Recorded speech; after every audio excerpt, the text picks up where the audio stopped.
Hello students, कक्षा 12 की जो हिंदी अनिवार्य विषय है उसका जो विषय वस्तु का अंक 12 आपके सामने स्क्रीन पर है। इसमें एक 5 नंबर का टॉपिक है जो कि 7 नंबर का है, अभिव्यक्ति और माध्यम।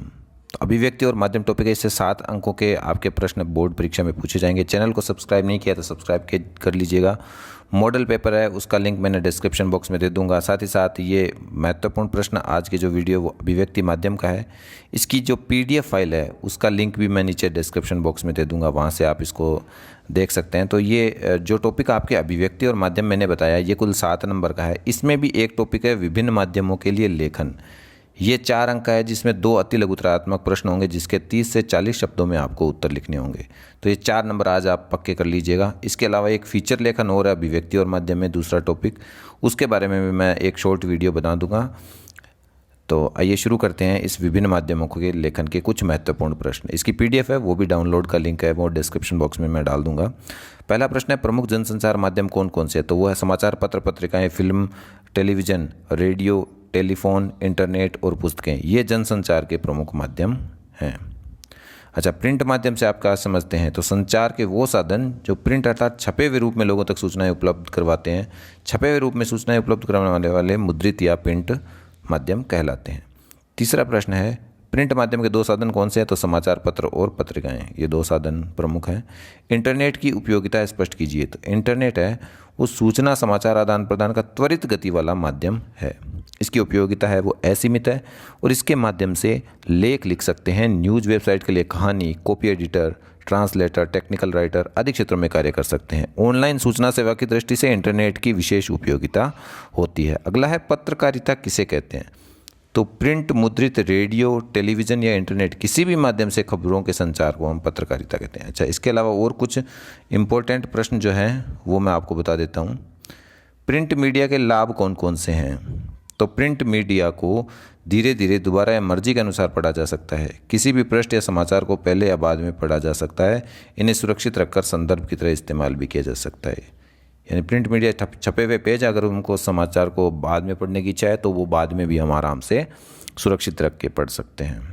अच्छा, प्रिंट माध्यम के लेखों किन किन बातों का ध्यान रखना चाहिए? एक तो समय सीमा, शब्द सीमा और अशुद्धियों का बहुत ज़्यादा ध्यान हमें रखना चाहिए। अच्छा, इसके बाद में आपने चैनल को सब्सक्राइब नहीं किया तो सब्सक्राइब कर लीजिएगा। अब कुछ और महत्वपूर्ण प्रश्न, जनसंचार के प्रमुख माध्यम कौन कौन से हैं? इन माध्यमों में समाचारों के लेखन और प्रस्तुति में क्या प्रमुख अंतर है? तो जनसंचार के प्रमुख माध्यम है प्रिंट, टीवी, रेडियो और इंटरनेट। इन सभी माध्यमों में समाचार की लेखन शैली और प्रस्तुति में अंतर है। इन सब में समाचार की प्रस्तुति और लेखन शैली में इन सब में अंतर हो सकता है। प्रिंट में, टीवी में, रेडियो में, इंटरनेट में, इन सब में फ़र्क होता है, आपको पता ही है।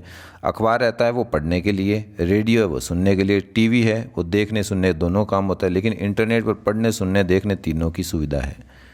पढ़ने की भी इंटरनेट पर सुविधा है, सुनने भी और देखने की, तीनों की सुविधा इंटरनेट पर होती है। अच्छा, ये है जनसंचार का सबसे पुराना माध्यम क्या है और इसके अंतर्गत क्या क्या माध्यम आते हैं। ये बोर्ड की परीक्षा में पहले भी ऐसा प्रश्न आ चुका है 2013 में। अच्छा, इंपॉर्टेंट प्रश्न है, इसके उत्तर को अच्छी तरह से याद कर लीजिएगा, महत्वपूर्ण प्रश्न है। जनसंचार का सबसे पुराना और स्वयं मनुष्य, सबसे पुराना माध्यम, या माध्यम छूट गया शब्द, सबसे पुराना माध्यम है वो स्वयं मनुष्य है। पुराने काल के देवर्षि नारद को प्रथम समाचार वाचक है वो माना जा सकता है। महाभारत में संजय की परिकल्पना भी अत्यंत समृद्ध संचार व्यवस्था को इंगित करती है। कालांतर में जन भावनाओं को राज दरबार तक पहुंचाने और राजा का संदेश जनता तक पहुंचाने हेतु प्रयोग किया गया शिलालेख, पट्टिका का प्रयोग, गुफा चित्र, विभिन्न नाट्य रूपों, कथावाचन, बाउल, सांग, रागनी, तमाशा, लावनी और नौटंकी, जात्रा, गंगा गौरी, यक्षगान, ये सभी है इसी माध्यम के अंतर्गत आते हैं। अच्छा, एक और अच्छा प्रश्न है कि आधुनिक युग में जनसंचार का सबसे पुराना माध्यम कौन सा है? तो प्रिंट मीडिया है वो अब पुराने माध्यमों में आ गया है, क्योंकि आधुनिक माध्यम जितने भी हैं उनमें सबसे पुराना है प्रिंट मीडिया है। क्योंकि अब तो इंटरनेट वगैरह चल गया है, तो प्रिंट मीडिया आज भी चलता जा रहा है। यूं नहीं है प्रिंट मीडिया खत्म हो गया है, लेकिन अब ये पुराना हो गया है। आधुनिक युग का प्रारंभ ही मुद्रण या छपाई के आविष्कार से हुआ। यद्यपि मुद्रण का प्रारंभ चीन में हुआ था, पर आज जिस छापिका ने हम प्रेस को देखते हैं इसका श्रेय जर्मनी या गुटेनबर्ग को, जर्मनी के अंदर गुटेनबर्ग जो जगह उसको जाता है। अच्छा, उल्टा पिरामिड शैली की विशेषताएं बताइए। तो उल्टा पिरामिड शैली की विशेषताएं हैं उल्टा पिरामिड शैली में समाचार का महत्वपूर्ण तथ्य सबसे पहले लिखा जाता है और उसके बाद घटते हुए महत्वक्रम में अन्य सूचनाओं तथ्यों को लिखा जाता है। यानी सबसे पहले उल्टा पिरामिड शैली में सबसे महत्वपूर्ण तथ्य लिख देंगे समाचार का, और उसके बाद में जो कम महत्व है उन तथ्यों को, सूचनाओं को लिखा जाता है। ये पहली विशेषता हो गई। दूसरी विशेषता, इस शैली में घटना, विचार, समस्या का विवरण कालक्रम के अनुसार न होकर के महत्व के अनुसार होता है। यानी समय के अनुसार सबसे पहले क्या हुआ, उसके बाद क्या हुआ, उसके आधार पर नहीं, बल्कि महत्व है, मैंने पहले ही बताया महत्व के आधार पर है, इनमें घटना का विवरण होता है। पिरामिड शैली का चरमोत्कर्ष अंत में न होकर शुरू में ही आ जाता है, क्योंकि सबसे पहले ही पता है आपको काल क्रम के आधार पर न होकर महत्व के आधार पर होता है, तो चरमोत्कर्ष भी सबसे पहले ही आ जाता है। और इस शैली में कोई निष्कर्ष है वो नहीं होता। अच्छा, उल्टा पिरामिड शैली में समाचार के कितने हिस्से होते हैं, तो उनके बारे में आप क्या जानते हैं? तो एक तो इंट्रो, एक बॉडी और एक समापन, तो ये 3 हिस्से होते हैं।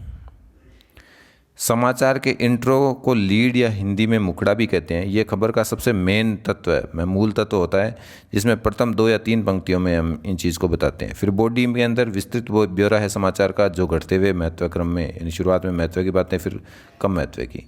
और ये जो उल्टे पिरामिड चली है, इसमें समापन जैसी कोई चीज़ है वो नहीं होती।